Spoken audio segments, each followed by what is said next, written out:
दोस्तों, जैसा कि आप जानती ही हैं कि कुछ दिनों पहले जब जो है तो विधानसभा चुनाव तेलंगाना के अंदर संपन्न हुए और उसके बाद अकबरुद्दीन अवैसी साहब ने प्रोटेम स्पीकर के तौर पर शपथ ग्रहण किया।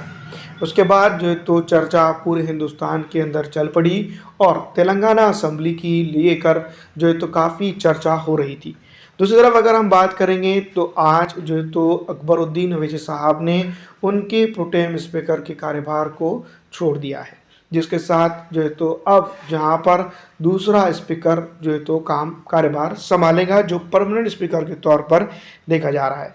उसी के साथ साथ मैं आपको बता दूं कि कांग्रेस की और ऑल इंडिया मजलिस इत्तेहादुल मुस्लिमीन की नज़दीकियों के ऊपर जो है तो आज अकबरुद्दीन अवैसी साहब ने तेलंगाना असेंबली के अंदर विराम लगाते हुए एक स्टेटमेंट दिया, जिसके चलते तमाम तर अटकलें खत्म हो गई है।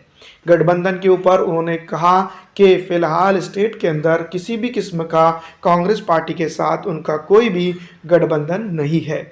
दोस्तों, इसी के साथ मैं आपको बता दूं कि ऑल इंडिया मजलिस इत्तेहादुल मुस्लिमीन की तरफ से उनका स्टैंड साफ हो गया है। दूसरी तरफ अगर हम बात करेंगे कांग्रेस पार्टी की, तो कांग्रेस पार्टी का स्टेटमेंट अब तक के पता नहीं है, जब तक कि ये वीडियो रिकॉर्ड हो रही थी।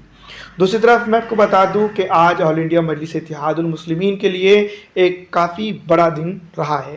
प्रोटेम स्पीकर के बाद जो है तो पैनल डिस्कशन स्पीकर के तौर पर ऑल इंडिया मजलिस इत्तेहादुल मुस्लिमीन के विधायक को मनोनीत किया गया है।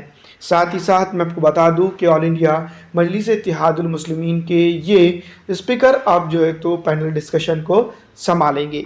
दूसरी तरफ मैं आपको बता दूं कि ऑल इंडिया मजलिस इत्तेहादुल मुस्लिमीन के प्रोटेम स्पीकर बनाए जाने के बाद सूबे के अंदर ही नहीं बल्कि पूरे हिंदुस्तान के अंदर भारतीय जनता पार्टी ने एक राजनीतिक सबूत दिया।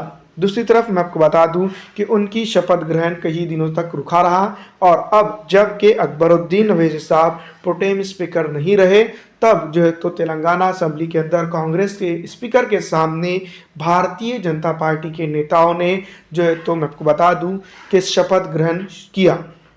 दूसरी तरफ मैं आपको बता दूं अकबरुद्दीन अवैसी साहब काफ़ी चर्चा में रहे हैं, जिसके चलते यहाँ पर काफ़ी कुछ हुआ है और अकबरुद्दीन अवैसी साहब की सियासी सूझबूझ के साथ ही साथ जो है तो असदुद्दीन अवैसी साहब की छवि भी काफ़ी झलक पड़ी है।